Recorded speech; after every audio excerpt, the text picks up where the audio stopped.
right? To get organized.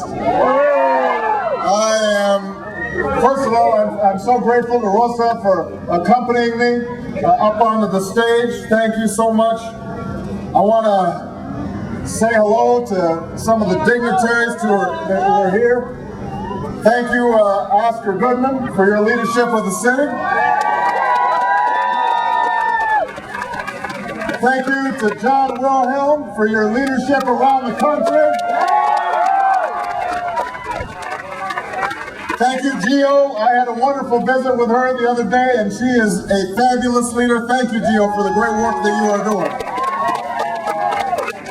Thank you to D. Taylor for his outstanding work. Thank you, Darian Berry, for all the wonderful work that you've done. Thank you, Pilar, the political director of Local 226. I know that I see the outstanding senator for the Culinary Training Academy, Senator Stephen Horsford. Thank you for his outstanding work.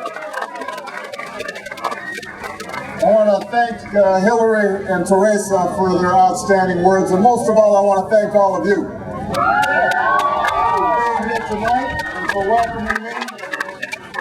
I'm sorry I'm a little bit late. My plane wasn't as fast as some of the other candidates. We had to stop and refuel in Kansas. It's important to have fuel on a plane. You know, many of you know that I come from Chicago. We got some folks maybe who used to live in Chicago until they got smart, decided they wanted better weather.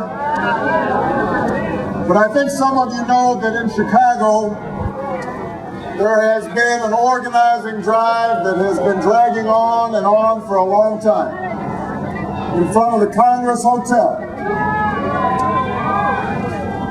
And this hotel has refused to bargain, has refused to recognize a union.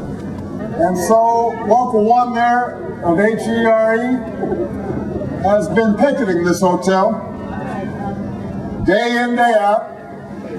And you know, the weather's not always very good in Chicago, so sometimes they're picketing in 0-degree weather. Sometimes they're picketing in 100-degree weather. For months and then years, they have been fighting this fight. And sometimes I've gone out on the picket line with them. And I've walked with them and marched with them.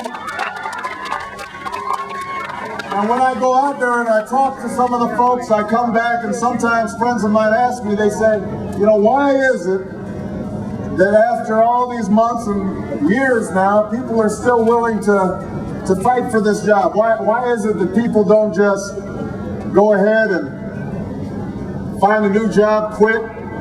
I'm sure that there are other hotels in Chicago where they could find a warm welcome.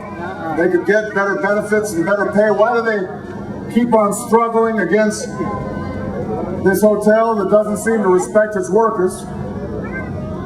And I tell them that those workers there aren't just fighting for themselves. They're fighting for the future of all workers in America.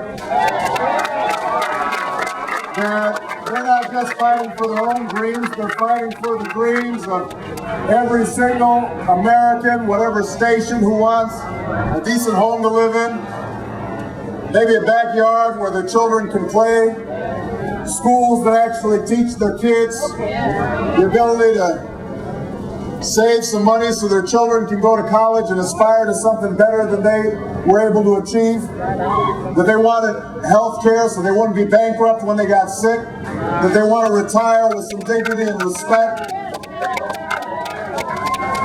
Their expectations are modest, but they know that if they don't fight on behalf of these things, that at some point, somewhere, that maybe not them, but somebody is not going to be able to achieve their dreams.